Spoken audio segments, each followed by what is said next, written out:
Hello friends, स्वागत है आप सभी का ब्राइट कोर क्लासेस के एनसीईआरटी सीरीज में। इस सीरीज में हम क्लास 9 की ज्योग्राफी पढ़ रहे हैं, जिसमें हमने chapter 1 size and location of India के बारे में पढ़ा। चैप्टर 2 में हमने फिजिकल फीचर्स ऑफ इंडिया के बारे में पढ़ा और चैप्टर 3 में हमने भारत के ड्रेनेज सिस्टम के बारे में पढ़ा। चैप्टर 4 में हम भारत की जलवायु के बारे में पढ़ेंगे। तो चलिए फ्रेंड्स, शुरुआत करते हैं अपने टॉपिक की।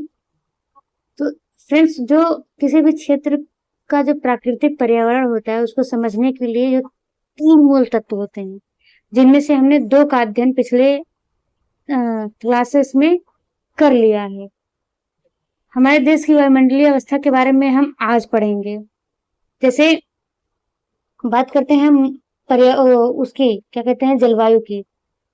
तो जलवायु किसे कहते हैं? एक विशाल क्षेत्र में लंबे समय अवधि, वो समय अवधि क्या हो सकती है? 30 वर्ष, 40 वर्ष, इसकी ऐसे इसी प्रकार की एक लंबी समय अवधि हो सकती है। तो एक विशाल क्षेत्र में लंबे समय अवधि में मौसम की अवस्थाओं तथा विविधताओं को क्या कहते हैं? विविधताओं का कुल योग। जो मौसम किसी भी विशाल क्षेत्र में लंबे समय अवधि मौसम की अवस्थाओं और विविधताओं का जो कुल योग होता है, उसी को क्या कहते हैं? जलवायु कहते हैं। ये तो अपना जलवायु था कि किसी भी क्षेत्र की लंबे समय अवधि में मौसम की अवस्था और विविधताओं को हम क्या कहते हैं? जलवायु कहते हैं।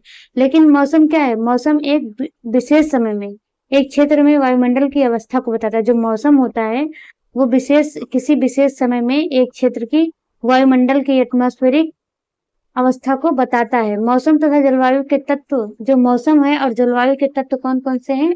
उसमें है वायुमंडलीय दाब, पवन। सबसे पहले इसमें क्या है? तापमान। 5 तत्व हैं इसके, मौसम और जलवायु के। तो सबसे पहले कौन सा है? तापमान, वायुमंडलीय दाब, पवन, आर्द्रता तथा वर्षण एक ही होते हैं। जो आर्द्रता होती है, वर्षण क्या है? तो एक हमारा होगा तापमान, वायुमंडलीय दाब, पवन, आर्द्रता तथा वर्षण। 1 2 3 4 5 एलिमेंट जो होते हैं किसी भी जलवायु और मौसम के होते हैं।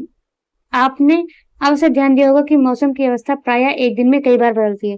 जैसे गर्मियों में क्या होता है? मौसम सुबह हल्का सा ठंडा रहता है, दिन में बहुत ज्यादा गर्मी होती है, शाम को हमको हल्का सा राहत महसूस होती है। तो क्या ये मौसम है किसी भी सीजन का? तो जो मौसम होता है वो एक दिन में कई बार बदलता है, लेकिन फिर भी कुछ सप्ताह महीनों तक वायुमंडलीय अवस्था लगभग समान रहती है। लेकिन जो वायुमंडलीय अवस्था होती है वो क्या है? कुछ सप्ताह महीनों तक लगभग समान ही बनी रहती है। जैसे दिन गर्म या ठंडे, हवादार या शांत, आसमान बादलों से घिरा या साफ तथा आर्द्र या शुष्क हो सकते हैं। जैसे मान लो दिन कैसा है? गर्म है, तो कुछ दिन तक क्या रहेगा? गर्म ही गर्म रहेगा। ऐसा नहीं कि आज गर्मी है कल ठंडी हो जाएगा। इसी प्रकार से ठंडी होता है, ठंडी का मौसम होता है। ठंड हवादार या शांत हो सकते हैं। जो दिन होता है वो गर्म हो सकते हैं या ठंडे हो सकते हैं, हवादार हो सकते हैं या शांत हो सकते हैं। आसमान में बादल घिरा हो, जैसे बरसात के मौसम में क्या होता है? बादल घिरा रहता है, या फिर आसमान साफ हो सकता है। और आर्द्र या शुष्क हो सकता है, जैसे बारिश हो रही हो या गर्मी से शुष्क हो। तो मतलब कई सारे जो हैं वेरिएशंस इसमें पाए जाते हैं। महीनों के औसत वायुमंडलीय अवस्था के आधार पर वर्ष को ग्रीष्म या शीत या वर्षा ऋतु में विभाजित करते हैं। अब जो महीनों का औसत वायुमंडलीय अवस्था होता है, जो हमारा ऋतु जो होता है, उसको कैसे विभाजित किया जाता है?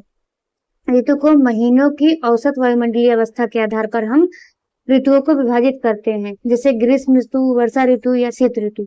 विश्व के अनेक जलवायु प्रदेशों में बांटा गया है। जो विश्व हमारा है, वर्ल्ड है, उसको कई जलवायु प्रदेशों में बांटा गया है। भारत की जलवायु कैसी है? जो भारत की जलवायु है वो कैसी है? वो मानसूनी है। भारत की जलवायु कैसी है? वो मानसूनी प्रकार की जलवायु है। भारत की जलवायु मानसूनी प्रकार की जलवायु है। ये फैक्ट देख लेते हैं, बॉक्स में दिया हुआ है। मानसून शब्द की व्युत्पत्ति अरबी शब्द मौसम से हुई है। जो मानसून शब्द है, इसकी व्युत्पत्ति किससे हुई? मौसम शब्द, अरबी शब्द है, इससे हुई है। इसका शाब्दिक अर्थ क्या होता है? मौसम होता है। मानसून का अर्थ एक वर्ष के दौरान वायु की दिशा में ऋतु के अनुसार परिवर्तन है। अगर वैसे भी कोई पूछे आपको, तो सरल सा जो इसका जो परिभाषा होगा वो क्या होगा? जो मानसून है, मानसून का अर्थ क्या है? एक वर्ष के दौरान वायु की दिशा में ऋतु अनुसार परिवर्तन। अगर मान लो कोई आपसे पूछता है कि मानसून क्या है, तो आपका जवाब होना चाहिए कि एक वर्ष के दौरान वायु की दिशा में ऋतु अनुसार जो परिवर्तन होता है, उसी को हम क्या कहते हैं? मानसून कहते हैं। भारत की जलवायु को मानसूनी जलवायु भी मैंने बताया आपको। जो भारत की जलवायु कैसी है? भारत की जलवायु मानसूनी जलवायु है। एशिया में इस प्रकार की जलवायु मुख्यतया दक्षिण तथा दक्षिण पूर्व में पाई जाती है। हमारा देश कहाँ पे है? एशिया कॉन्टिनेंट में है। तो एशिया में इस प्रकार की जलवायु मुख्यतः दक्षिण और दक्षिण पूर्व में पाई जाती है। सामान्य प्रतिरूप में लगभग एक रूपता होती है। सामान्य प्रतिरूप में लगभग एक रूपता होते हुए देश की जलवायु अवस्था में स्पष्ट प्रादेशिक विभिन्नताएं हैं। जो जलवायु का प्रतिरूप है उसमें क्या है, लगभग एक रूपता पाई जाती है, लेकिन देश की जलवायु अवस्था में स्पष्ट प्रादेशिक भिन्नताएं हैं। जो हमारे देश की जलवायु है उसमें प्रादेशिक भिन्नता पाई जाती है। हम दो महत्वपूर्ण तत्व तापमान एवं वर्षण को लेकर देखें कि एक स्थान में दूसरे स्थान पर तथा एक मौसम से दूसरे मौसम में इसमें किस प्रकार की भिन्नता पाई जाती है। चलिए हम देखते हैं तापमान और वर्षण को लेकर हम देखते हैं कि किस प्रकार से एक मौसम से दूसरे मौसम में, एक स्थान से दूसरे स्थान में भिन्नता पाई जाती है। गर्मियों में राजस्थान के कुछ स्थानों का तापमान लगभग 50 डिग्री सेल्सियस तक पहुंच जाता है। जो हमारा राजस्थान का इलाका है, जो हमारे पश्चिमी भारत का इलाका है, उसमें क्या है, गर्मियों में तापमान लगभग 50 डिग्री सेंटीग्रेड तक पहुंच जाता है। जबकि जम्मू कश्मीर के पहलगाम में तापमान लगभग 20 डिग्री सेंटीग्रेड तक रहता है। जो एक ही महीने में राजस्थान के मरुस्थल में जो तापमान रहता है वो लगभग 50 डिग्री रहता है। उसी महीने में हमारे देश के एक अन्य भाग जम्मू कश्मीर में क्या है, जम्मू कश्मीर के पहलगाम में तापमान लगभग कितना रहता है, 20 डिग्री सेंटीग्रेड तक रहता है। सर्दी की रात में जम्मू कश्मीर में द्रास का तापमान -45 डिग्री सेल्सियस तक हो सकता है। यानी जो सर्दी की रातें होती हैं उसमें जम्मू कश्मीर के द्रास का तापमान लगभग -45 डिग्री सेंटीग्रेड तक पहुंच सकता है, जबकि सेल्सियस तक, जबकि तिरुवनंतपुरम में यह 22 डिग्री सेल्सियस तक होता है। लेकिन जो हमारे दक्षिण भारत का तिरुवनंतपुरम है इसमें क्या है, 22 डिग्री सेल्सियस तक होता है। अभी एक फैक्ट देख लेते हैं अपनी एनसीईआरटी में। कुछ क्षेत्रों में रात एवं दिन का तापमान बहुत अधिक अंतर होता है। जैसे कुछ एरियाज के रात और दिन का तापमान में बहुत अधिक अंतर होता है। थर के मरुस्थल में दिनों का तापमान कितना होता है, 50 डिग्री सेल्सियस होता है। जो हमारा थर का मरुस्थल है उसमें 50 डिग्री सेल्सियस का टेम्परेचर होता है, जबकि उसी रात में यह नीचे गिरकर 15 डिग्री सेल्सियस तक पहुंच जाता है। उसी दिन पे जब रात आती है तो दिन का तापमान क्या रहता है, 50 डिग्री सेल्सियस रहता है, लेकिन जब रात आती है तो उसका तापमान 15 डिग्री सेल्सियस तक पहुंच जाता है। दूसरी ओर केरल या अंडमान एंड निकोबार में दिन तथा रात का तापमान लगभग समान ही रहता है। लेकिन बात करें अगर हम केरल और अंडमान निकोबार द्वीप समूह की, तो उसमें जो तापमान रहता है दिन और रात का तापमान लगभग कैसा रहता है, समान रहता है। अब वर्षण की ओर ध्यान दें। अब हम बात करते हैं वर्षण की। वर्षण के रूप तथा प्रकार में ही नहीं बल्कि इसकी मात्रा में ऋतु के अनुसार वितरण में भिन्नता होती है। जो वर्षण का रूप है और उसका प्रकार है, केवल उसमें ही डिफरेंस नहीं रहता है, बल्कि इसकी मात्रा में ऋतु के अनुसार वितरण में भी भिन्नता होती है। इसकी मात्रा में ऋतु के अनुसार वितरण में भी भिन्नता होती है। यानी इसकी जो क्वांटिटी होती है बारिश की, कहीं पे 200 सेंटीमीटर आपको देखने को मिलेगा, कहीं पे 50 mm ही आपको देखने को मिलेगा। तो अलग अलग जगह पे अलग अलग होता है, तो इसकी मात्रा में और उसके वितरण में हमको भिन्नता देखने को मिलती है। हिमालय में वर्षा, अब अगर वर्षा के रूप की बात करें तो इसमें क्या है, जो हिमालयी क्षेत्र है अपना, उसमें वर्षा किस रूप में होती है, उसमें वर्षा अधिकतर हिम के रूप में होती है। जो अपना हिमालय वाला एरिया है भारत का, उसमें जब वर्षा होती है उसमें किसमें, हिम के रूप में होती है। लेकिन वहीं शेष भाग में यह वर्षा के रूप में होती है। वार्षिक वर्षण में भिन्नता मेघालय में 400 सेंटीमीटर से लेकर लद्दाख एवं पश्चिम राजस्थान में यह 10 सेंटीमीटर से भी कम होती है। अगर हम वार्षिक वर्षण की भिन्नता की बात करें तो क्या है, अपना जो मेघालय है वहां पे 400 सेंटीमीटर तक वर्षा होती है, जबकि लद्दाख और राजस्थान में या पश्चिमी राजस्थान में कितना है, 10 सेंटीमीटर से भी कम होता है। अब देखिए आप कितना डिफरेंस है, एक जगह पे 400 सेंटीमीटर तक वर्षा होती है, वहीं दूसरी जगह पे 10 सेंटीमीटर से भी कम वर्षा होती है। देश के अधिकतर भागों में जून से सितंबर तक वर्षा होती है। जो देश के अधिकतर हमारे भाग हैं, जो उसमें वर्षा ऋतु कब तक रहती है, जून से लेकर सितंबर तक हमारी वर्षा ऋतु रहती है। यानी हमारे देश के अधिकतर भागों में जून से सितंबर तक ही बारिश होती है। लेकिन कुछ क्षेत्रों में जैसे तमिलनाडु के तट पर अधिकतर वर्षा अक्टूबर से नवंबर में होती है। जो हमारा तमिलनाडु का तट है, अगर परीक्षा में पूछ लेता है कि हमारे देश के किस भाग में वर्षा अक्टूबर और नवंबर में होती है, तो आपका जवाब रहेगा तमिलनाडु का तट। सामान्य रूप से तटीय क्षेत्रों के तापमान में अंतर कम होता है।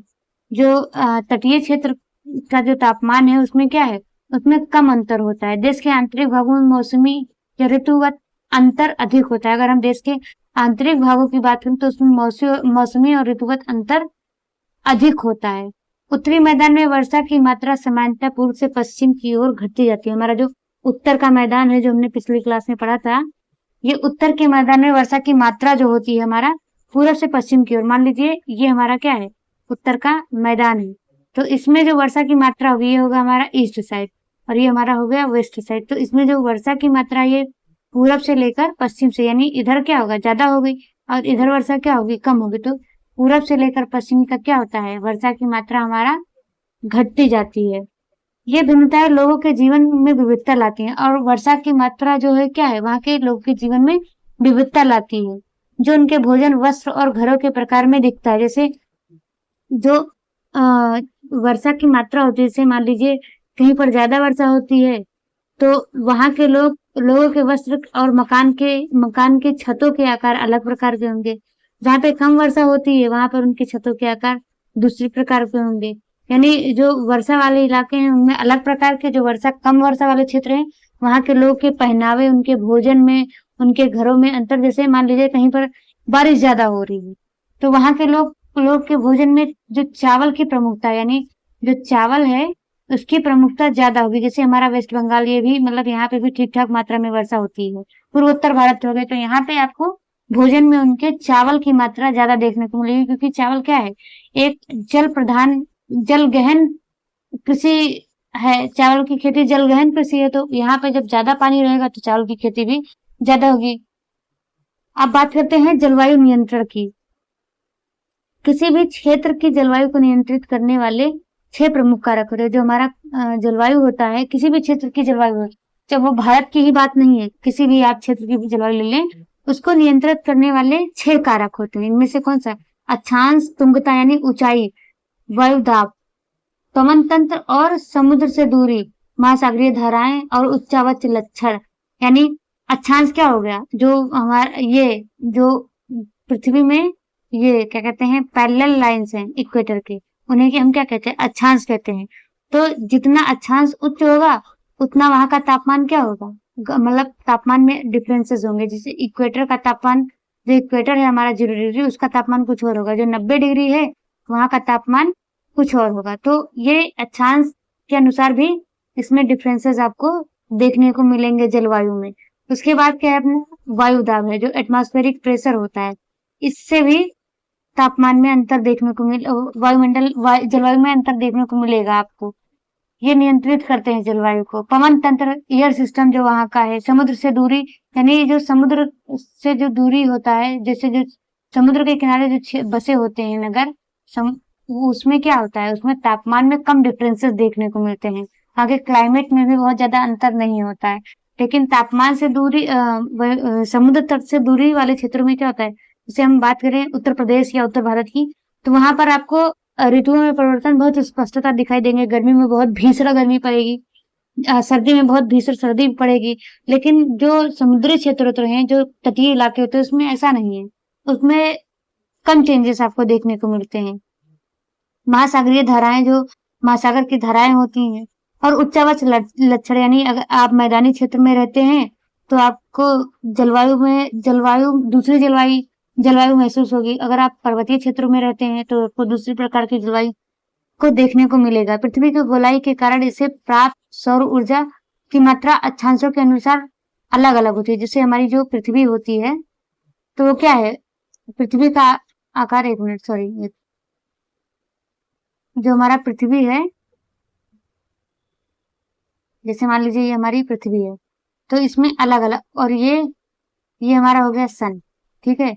तो सन क्या है, सन का जो सनलाइट है वो पृथ्वी पर क्या है, अलग अलग क्षेत्रों पे अलग अलग मात्रा में पड़ती है।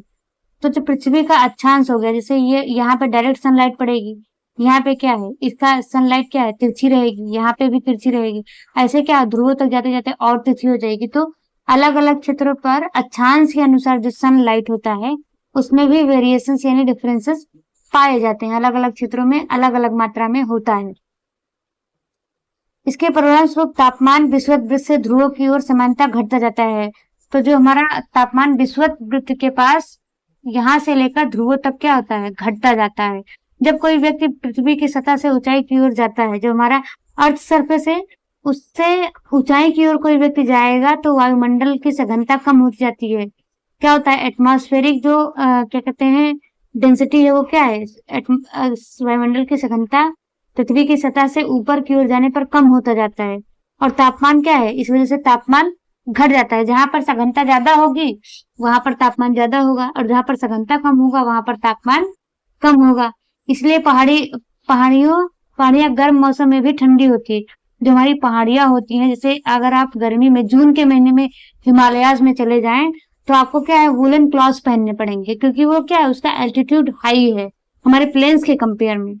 तो इस प्रकार हम देखते हैं कि जो पहाड़ियां होती हैं वहां पे गर्मी के मौसम में भी ठंडी होती है। किसी भी क्षेत्र की वायु दाब एवं पवन तंत्र उस स्थान के अक्षांश एवं ऊंचाई पर निर्भर करता है। अब जो अपना पवन दाब और पवन तंत्र होता है वो किसी भी स्थान के अक्षांश और ऊंचाई पर निर्भर करता है। जैसे क्या होगा, वायु दाब क्या होगा, अधिक ऊंचाई पर जाएंगे हम तो वायु दाब क्या होगा, एटमॉस्फेरिक प्रेशर क्या होगा, कम होगा। अगर मैदानों में है तो एटमॉस्फेरिक प्रेशर क्या होगा, ज्यादा होगा। मतलब अलग अलग क्षेत्र में अलग अलग प्रकार का एटमॉस्फेरिक प्रेशर, और उसी एटमॉस्फेरिक प्रेशर के परिणाम स्वरूप जो पवन तंत्र होगा उसमें भी क्या कहते हैं, आपको डिफरेंसेस देखने को मिलेंगे। तो इस प्रकार के तापमान एवं वर्षा के वितरण को प्रभावित करता है। जो हमारा क्या कहते हैं, ये हो गया तापमान और वायुदाब क्या है, अलग अलग क्षेत्रों में अक्षांश और ऊंचाई पर निर्भर करता है। इस प्रकार ये दोनों जो तत्व हैं हमारे तापमान और वर्षा के वितरण को प्रभावित करते हैं। जैसे वायु प्रेशर क्या है, अगर कहीं पे हाई एयर प्रेशर है, एटमॉस्फेरिक प्रेशर है, तो जो हम जानते हैं, हमने पढ़ा भी होगा, आपने पढ़ा भी होगा, तो हवाएं किस तरफ चलती है, हाई प्रेशर से कहाँ पे, लो प्रेशर की ओर। तो जहां पे लो प्रेशर होगा हवाएं उधर चलेंगी और बारिश भी होने की संभावना उधर ज्यादा होगी।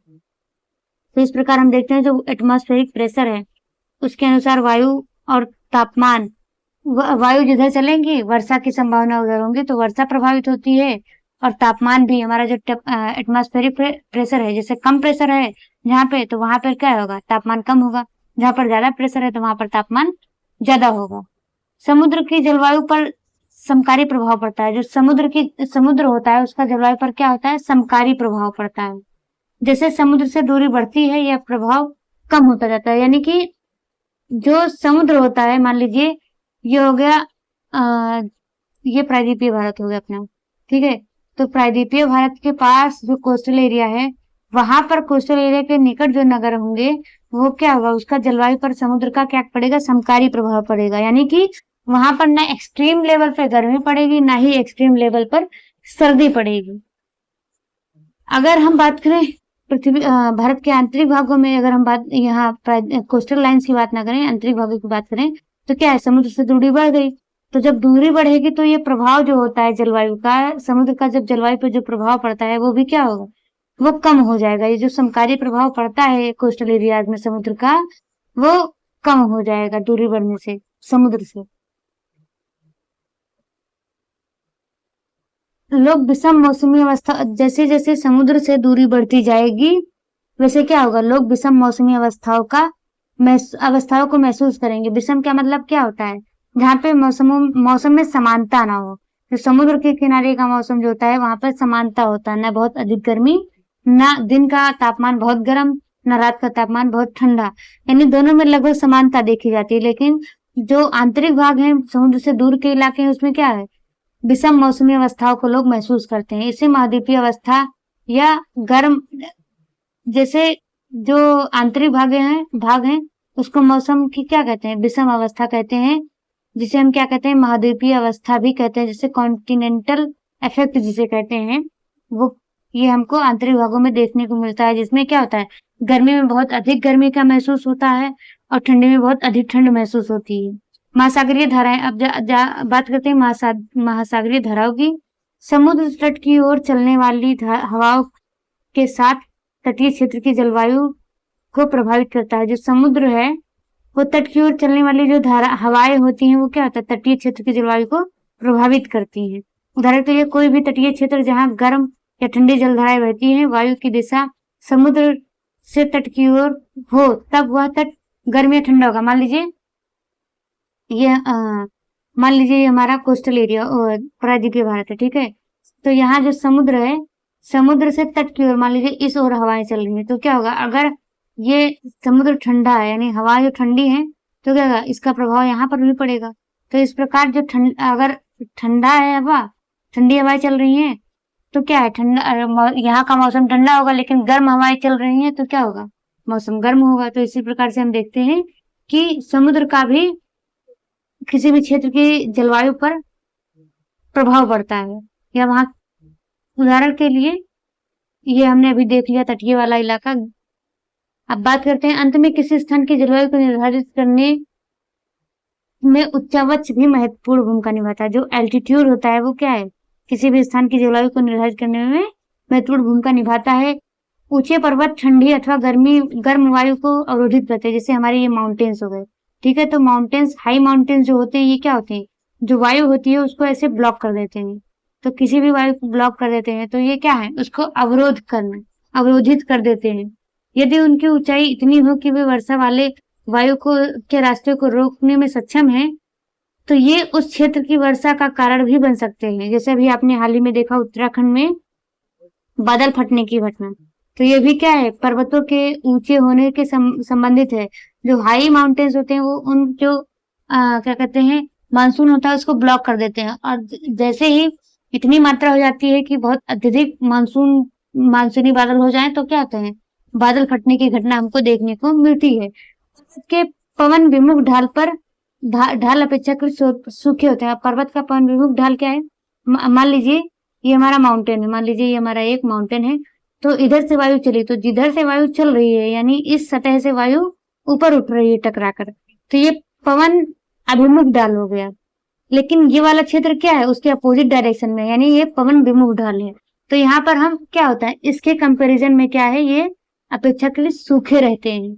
भारत की जलवायु को प्रभावित करने वाले कारक। अब हम बात करते हैं जो हमारे देश की जलवायु को प्रभावित करने वाले कारक हैं, उनका हम अध्ययन करते हैं। जैसे अक्षांश, कर्कवृत्त देश के मध्य भाग, पश्चिम में कच्छ के रण से लेकर पूर्व में मिजोरम से होकर गुजरता है। जो हमारी कर्क रेखा है, हमारे देश के मध्य भाग को हम पहले चैप्टर में पढ़ भी चुके हैं कि कर्क रेखा जो हमारी है, हमारे देश को लगभग 2 भागों में विभाजित करती है, बराबर भागों में।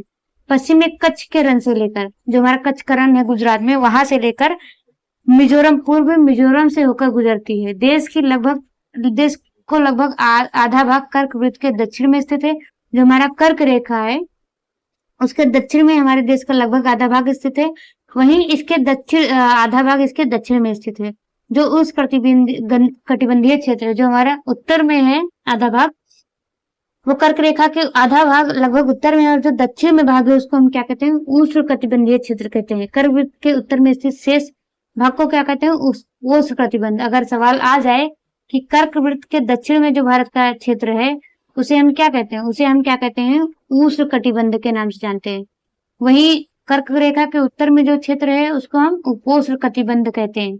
इसलिए भारत की जलवायु में उष्ण कटिबंधीय जलवायु एवं उपोष्ण कटिबंधीय जलवायु दोनों की विशेषताएं। इसलिए हमारे देश की जलवायु में 2 प्रकार की जलवायु की विशेषताएं पाई जाती है। एक तो हो गया उष्ण कटिबंधीय और दूसरा क्या हो गया, हमारी उपोष्ण कटिबंधीय हो गई। अब बात करते हैं ऊंचाई की। ऊंचाई का भारत की जलवायु पर क्या प्रभाव है।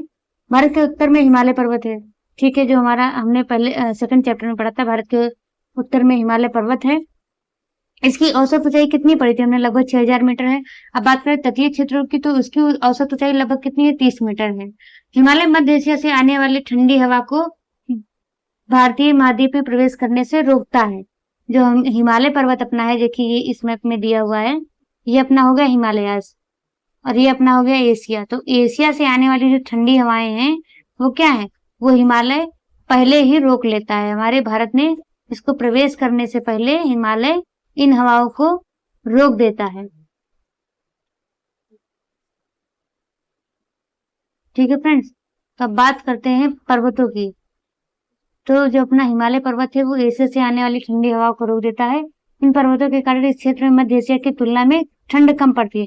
जो ठंडी हवाएं हैं वो क्या है, ऐसे अपने उत्तर भारत वाले एरिया में जैसे जो अपना नॉर्थ इंडिया का एरिया है उसमें क्या है, ऐसे प्रवेश करती है, लेकिन उसके जगह पे क्या था, हमारा हिमालय था तो उसने रोक लिया। इसी कारण हमारे देश में जो एशिया है उसकी तुलना में कम ठंड पड़ती है। वायुदाब और तापमान, बात करते हैं वायुदाब और तापमान की कि किस प्रकार से ये फैक्टर जो है भारत की जलवायु को प्रभावित करते हैं। भारत में जलवायु तथा जलवायु तथा संबंधित मौसमी अवस्थाएं निम्नलिखित वायुमंडलीय अवस्थाओं से संचालित होती हैं। जो हमारे देश की मौसमी अवस्थाएं और जलवायु है वो निम्नलिखित वायुमंडलीय अवस्थाओं से संचालित होती है, जिसमें क्या है, वायुदाब और धरातलीय पवने, जो एटमॉस्फेरिक प्रेशर है, और धरातलीय पवने हैं। ऊपरी वायु परिसंचरण, जो एटमॉस्फेयर में वायु परिसंचरण होता है उससे, और पश्चिम की चक्रवाती विक्षोभ एवं उष्णकटिबंध चक्रवात, जो पश्चिम के चक्रवात विक्षोभ होते हैं या उष्णकटिबंधीय चक्रवात जो होते हैं, उससे हमारे देश की जलवायु क्या कहते हैं, जलवायु प्रभावित होती है। अब बात करते हैं भारत के उत्तर पूर्वी व्यापारिक पवने वाले क्षेत्र में स्थित है। भारत कहाँ पर स्थित है, भारत उत्तर पूर्वी व्यापारिक पवनों वाले क्षेत्र में स्थित है। ये पवने उत्तरी गोलार्ध के उपोष्णकटिबंधीय उच्च दाब पेटियों में उत्पन्न होती हैं। जो ये पवने होती हैं उत्तरी गोलार्ध के उपोष्णकटिबंधीय उच्च दाब पेटियों में उत्पन्न होती हैं। ये दक्षिण की ओर बहती हैं। ये कहाँ किस ओर बहती हैं, ये साउथ साइड में ऐसे बहती हैं। कोरियोलिस बल के कारण दाहिनी ओर से विक्षेपित होकर विषुवतीय निम्न दाब वाले क्षेत्रों की ओर बढ़ती हैं। जो ये जो पवने हैं ट्रेड विंड्स जिन्हें कहते हैं, ये कहाँ से बहती हैं, उपोष्णकटिबंध से उच्च दाब पट्टियों में उत्पन्न होती हैं और ये दक्षिण की ओर बहती हैं, साउथ की ओर बहती हैं, साउथवार्ड। और कोरियोलिस बल के प्रभाव से क्या दाहिनी ओर मुड़ जाती है।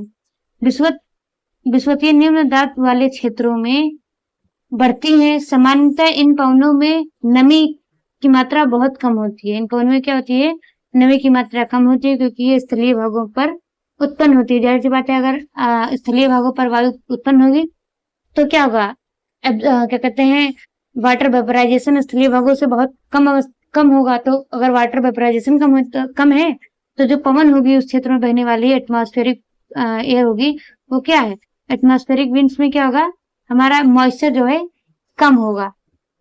क्योंकि इसलिए इन पवनों के द्वारा वर्षा कम या नहीं के बराबर होती है। जो ट्रेड विंड्स जो हमारे देश में चलती हैं इनके द्वारा क्या है, वर्षा कम या नहीं के बराबर होती है। इस प्रकार भारत को शुष्क क्षेत्र होना चाहिए। जैसे जो वायु हमारे भारत में आती है जिसमें हम क्या कहते हैं, जो विषुवतीय निम्न दाब क्षेत्रों से आती है ट्रेड विंड्स, उसके प्रभाव से भारत का क्षेत्र कैसा होना चाहिए, शुष्क होना चाहिए। लेकिन ऐसा नहीं है, ऐसा नहीं है। इसका क्या कारण है, इसके बारे में हम पढ़ते हैं। कोरियोलिस बल के बारे में जान लेते हैं। पृथ्वी के घूर्णन के कारण उत्पन्न आभासी बल को कोरियोलिस बल कहते हैं।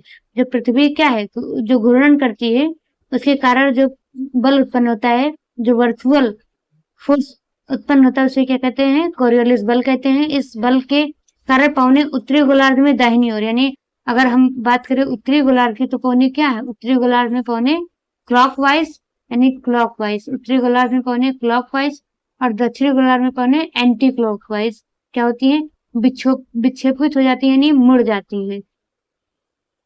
इसे फेरल का नियम कहते हैं। इसे क्या कहते हैं, इसे फेरल का नियम कहते हैं। भारत की वायु, आपने अगर 12th में फिजिक्स पढ़ा होगा तो फेरल का नियम शायद फिजिक्स में है। भारत की वायु दाब पवन तंत्र अद्वितीय है। हमारे देश में जिस प्रकार की वायु दाब और पवन तंत्र पाई जाती हैं वो क्या है, अद्वितीय, यानी इसकी जैसी कोई दूसरी और नहीं है। शीत ऋतु में हिमालय के उत्तर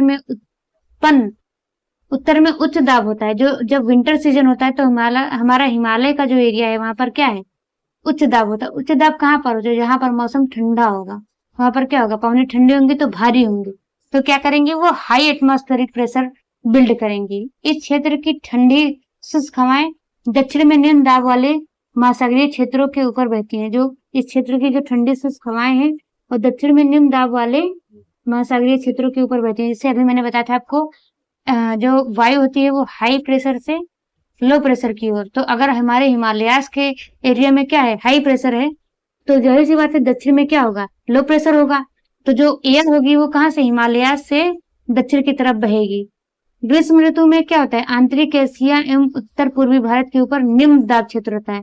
अगर बात करें समर सीजन की, तो समर सीजन में क्या होता है, हमारे उत्तर भारत में एक्सट्रीम हॉट वेदर होता है। तो एक्सट्रीम हॉट वेदर होगा तो क्या होगा, वायु गर्म रहेगी, और जो गर्म वायु होती है वो क्या होती है, हल्की होती है। तो इस वजह से क्या करता है, ये लो प्रेशर क्रिएट करती है। क्या करती है, भारत के आंतरिक भागों में लो प्रेशर क्रिएट होता है गर्मी के मौसम में। इसके कारण गर्मी के दिनों में वायु की दिशा पूरी तरह से परिवर्तित हो जाती है। अभी क्या था, विंटर्स में हमारा हिमालयास की ओर से साउथ वर्ड में जो है एयर मूव कर रही थी, लेकिन अब जो बात करें समर की, तो उसमें क्या है, अब हमारे आंतरिक भागों की ओर क्या है, वायु मूव करेगी, क्योंकि आंतरिक भागों में क्या है, हमारा लो प्रेशर है। तो लो प्रेशर हाई प्रेशर से लो प्रेशर की ओर हवाएं मूव करेंगी। गर्मी के दिनों में वायु की दिशा पूरी तरह परिवर्तित है। दक्षिण में स्थित हिंद महासागर के उच्च दाब वाले क्षेत्रों से दक्षिण पूर्व दिशा में बहते हुए विषुववृत्त को पार कर दाहिनी ओर मुड़ते हुए भारतीय उपमहाद्वीप में जो क्या है, जो हवाएं होती हैं, वो क्या करती हैं, भारतीय उपमहाद्वीप में स्थित निम्न दाब की ओर बहने लगती हैं। जो हमारा हिंद महासागर है, जैसे मान लीजिए हिंद महासागर हो गया, तो इसमें क्या होता है, गर्मी में हिंद महासागर में क्या होता है, हाई प्रेशर होता है, और यहाँ पे क्या होता है, लो प्रेशर होता है। तो यहाँ से क्या होता है, दक्षिण जो पश्चिम की तरफ पौने इस तरफ से हमारे हाई प्रेशर से लो प्रेशर की ओर हमारे देश में एंटर करती हैं। इन्हें दक्षिण पश्चिमी मानसूनी पौने कहते हैं, इसीलिए इनकी दिशा के आधार पर इन्हें क्या कहते हैं, दक्षिण पश्चिमी मानसूनी पौनों के नाम से जाना जाता है। ये पौने कोस्ट महासागरों के ऊपर से बहती हैं, नमी ग्रहण करती हैं तथा भारत की मुख्य भूमि पर वर्षा करती हैं। ये जो पौने होती हैं, ये कहाँ से, कोस्ट महासागरों के ऊपर से बहती हैं। जो महासागर हैं वो कोस्ट हैं, ह्यूमिड हैं, उनके ऊपर से बहती हैं और नमी ग्रहण करती है। जाहिर सी बात है, अगर किसी वाटर बॉडी से जो एयर है उसके ऊपर से बहेगी, तो इसमें से वाटर वेपराइजेशन की वजह से इसमें मॉइस्चर आएगा एयर में, और ये क्या होगा, ये हवाएं मॉइस्चर धारण कर हमारे महासागरों के ऊपर से बहती हैं और भारत के मुख्य भूमि पर क्या आती है। अगर एयर में क्या कहते हैं मॉइस्चर है, तो वो एयर क्या कराएगी, वर्षा कराएगी। अब शुष्क हवा है तो उससे तो वर्षा हो नहीं से रही, क्योंकि कोई मॉइस्चर ही नहीं है, तो वर्षा कहाँ से होगी। लेकिन आर्द्र हवा है, आर्द्रता ग्रहण कर ली हवा ने, तो उससे क्या होगा, पर्याप्त मात्रा में वर्षा होगी। अब बात करते हैं ऋतुओं की। ऋतु क्या होती है, मानसूनी जलवायु की विशेषता एक विशिष्ट मौसमी प्ररूप होता है। जो मानसूनी जलवायु होती है उसका क्या है, मानसूनी जलवायु की एक विशिष्ट विशेषता क्या है, मौसमी प्रारूप होती है। मानसूनी जलवायु की विशेषता यही है। एक ऋतु से दूसरी ऋतु में मौसम की अवस्थाओं में बहुत अधिक परिवर्तन होता है। अगर हम बात करें किसी वेदर की, तो एक वेदर से दूसरे वेदर में मौसम की जो अवस्था होती है उसमें बहुत अधिक परिवर्तन होता है। विशेषकर देश के आंतरिक भागों में ये परिवर्तन अधिक मात्रा में परिलक्षित होते हैं। जैसे हमारे देश के जो आंतरिक भाग हैं, जैसे उत्तर प्रदेश, बिहार और मध्य प्रदेश, अपने ये सब इलाके हैं जो देश के आंतरिक भाग है, इसमें हमको मौसम की जो अवस्थाएं होती हैं इनमें अधिक परिवर्तन देखने को मिलता है। जैसे तटीय क्षेत्रों में तापमान बहुत अधिक भिन्नता नहीं होती। तटीय क्षेत्रों के बारे में अभी हमने पढ़ा था कि क्या होता है कि तटीय क्षेत्रों के प्रभाव के कारण क्या होता है कि तापमान में बहुत भिन्नता नहीं होती है। यहाँ वर्षा के प्रारूप में भिन्नता होती है, लेकिन क्या है, वर्षा के प्रारूप में तटीय क्षेत्रों में भिन्नता होती है। जैसे भारत में मुख्यतः कितने प्रकार की ऋतुएं पाई जाती हैं। बात करते हैं ऋतुओं की, तो भारत में मुख्यतः 4 प्रकार की ऋतुएं पाई जाती हैं, जिनमें से क्या है, शीत ऋतु, ग्रीष्म ऋतु होता है, और बसंत होता है एक, और क्या होता है एक जो हमारा इधर अक्टूबर में जो ऋतु आती है, ये जो बस एक तो स्प्रिंग होता है, एक रेनी होता है, एक समर होता है, एक विंटर, रेनी, समर, विंटर और स्प्रिंग, जो हमारी 4 ऋतुएं होती हैं। शीत ऋतु किसे कहते हैं, उत्तरी भारत में शीत ऋतु मध्य नवंबर से आरंभ होकर जो हमारा मिड नवंबर होता है, यानी 15 नवंबर के बाद से हमारे उत्तर भारत में क्या होता है, विंटर सीजन जो है धीरे धीरे आना प्रारंभ हो जाता है। भारत के उत्तरी भाग में दिसंबर एवं जनवरी में सबसे ठंड महीने होते हैं। हमारे जो उत्तरी भारत के भाग हैं उसमें दिसंबर और जनवरी क्या है, ठंड महीने होते हैं। इसलिए यहाँ के सरकारी स्कूल में आप देखेंगे शीतलहर की छुट्टी शुरू हो जाती है। तापमान दक्षिण से उत्तर की ओर बढ़ने पर घटता है। अगर हम बात करें तापमान की, तो हमारा जो दक्षिण भारत है, दक्षिण के उत्तर की तरफ बढ़ेंगे तो क्या होगा, तापमान घटता हुआ दिखाई देगा पूर्व तट पर चेन्नई का औसत तापमान 24 डिग्री सेल्सियस से 25 डिग्री सेल्सियस के बीच होता है। अगर हम बात करें पूर्वी तट की, तो उसमें जो चेन्नई है उसका औसत तापमान कितना होता है, 24 डिग्री सेल्सियस से 25 डिग्री सेल्सियस के बीच होता है। जबकि उत्तरी मैदान में यह क्या होता है, 10 डिग्री सेल्सियस से 15 डिग्री सेल्सियस के बीच होता है। दिन गर्म तथा रातें ठंडी होती है। जो हमारा दिन होता है वो गर्म होते हैं और रातें क्या होती है, ठंडी होती है। उत्तर में तुषारपात सामान्य है, यानी जो तुषारपात होता है यानी ओस गिरना क्या होता है, एक सामान्य सी बात है। हिमालय के ऊपरी ढालों पर हिमपात होता है। जो हमारा हिमालय है उसके ऊपरी क्षेत्रों में क्या होगा, हिमपात होगा, यानी स्नोफॉल होगा। इस ऋतु में देश के उत्तर पूर्वी व्यापारिक पवनें प्रभावित होती हैं। अब जब ये जो ऋतु होती है हमारी शीत ऋतु, इसमें देश में क्या है, उत्तर पूर्वी व्यापारी पवनें, यानी इस साइड से व्यापारी पवनें चलने लगती है, यानी मौसम मानसून क्या होता है, लौटने लगता है। इसलिए देश के अधिकतर भागों में शुष्क मौसम तथा शुष्क मौसम होता है। जैसे अगर क्या है, जो मानसून लौट रहा होता है वो क्या है, महाद्वीपीय क्षेत्रों से गुजर रहे होते हैं, और प्लस क्या है, हमारा जो मौसम है वो भी ठंडा है। तो वाटर वेपराइजेशन तो होने से रहा, क्योंकि वाटर बॉडी तो कोई है नहीं, ऊपर से टेम्परेचर भी कम है, तो कोई वेपराइजेशन नहीं होगा। इस वजह से क्या होगा, कोई वर्षा नहीं होगी और मौसम कैसा रहेगा, शुष्क रहेगा। इन पवनों के कारण कुछ मात्रा में वर्षा तमिलनाडु के तट पर होती है। जब ये पवनें यहाँ वे बंगाल के ऊपर से होकर गुजरती है तो नमी धारण करती है, इस वजह से क्या होता है, तमिलनाडु के तट पर क्या होती है, वर्षा होती है, क्योंकि ये पवनें समुद्र से स्थल की ओर बहती हैं।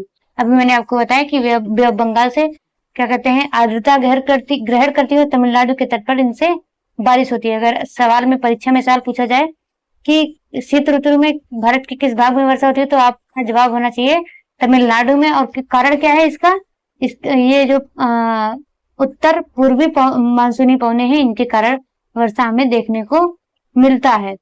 देश के उत्तरी भाग में एक कमजोर उच्च दाब का क्षेत्र बन जाता है। जो हमारे देश का उत्तरी भाग है वहां पर क्या है, कमजोर उच्च दाब का क्षेत्र बन जाता है, जिसमें हल्की पवनें इस क्षेत्र से बाहर की ओर प्रवाहित होती हैं।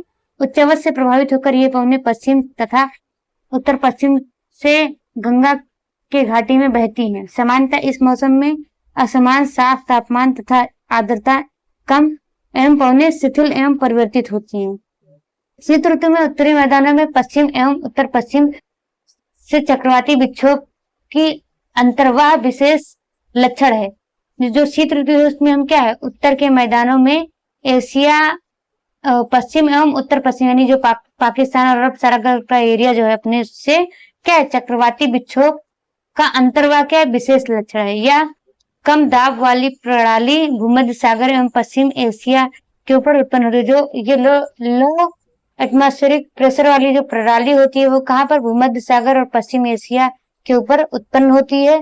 तब पश्चिम पवनें के साथ भारत में प्रवेश करती है, और जो पश्चिमी पवनें उनके साथ भारत में प्रवेश करती है।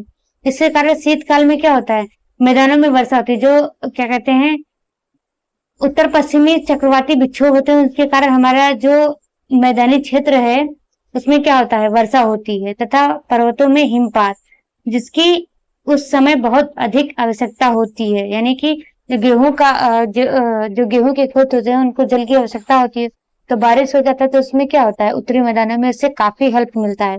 शीतकाल में वर्षा जिसे स्थानीय तौर पर महावट कहा जाता है। जो शीतकाल में जो वर्षा होती है उसे लोकल लेवल पे क्या कहते हैं, महावट कहा जाता है। ये परीक्षा के दृष्टिकोण से उपयोगी है। कुछ मात्रा में कम होती है, लेकिन ये रबी फसलों के लिए बहुत महत्वपूर्ण होता है। अभी मैंने बताया कि गेहूं की जो फसल होती है उसके लिए बहुत महत्वपूर्ण होता है। प्रायद्वीपीय भागों में शीत ऋतु स्पष्ट नहीं होती है। जो प्रायद्वीपीय भारत है उसमें शीत ऋतु स्पष्ट नहीं होती। जैसी बात है आपने अभी पढ़ा कि समुद्री प्रभाव के कारण ना ही तापमान बहुत कम होता है ना ही तापमान बहुत अधिक होता है, तो क्या है उसमें शीत ऋतु स्पष्ट नहीं होता है। ऑब्वियस बात है, टेम्परेचर बहुत ज्यादा कम ऊपर नीचे नहीं होगा तो शीत ऋतु वैसे भी नहीं पता चलेगा। समुद्री पवनों के प्रभाव के कारण शीत ऋतु में भी यहाँ तापमान के प्रारूप में न के बराबर परिवर्तन होता है। इसलिए क्या होता है, शीत ऋतु में भी यहाँ तापमान के प्रारूप में न के बराबर परिवर्तन होता है। जो टेम्परेचर होता है विंटर सीजन में, तो कोस्टल एरियाज में क्या होता है, जो कोस्टल एरिया से सटे जो क्षेत्र होते हैं हमारे देश के, उसमें शीत ऋतु में भी तापमान में टेम्परेचर चेंजेस ना के बराबर होते हैं। ये था अपना शीत ऋतु। अगले क्लास में हम ग्रीष्म ऋतु के बारे में पढ़ेंगे। आई होप आप सभी को ये क्लास अच्छी लगी होगी। आप सभी हमारे क्लास को लाइक करें, चैनल को सब्सक्राइब करें, अपने फ्रेंड्स को जरूर शेयर करें। ये था आज का क्लास। मिलते हैं अपने नेक्स्ट क्लास में, तब तक के लिए bye. Thank you so much.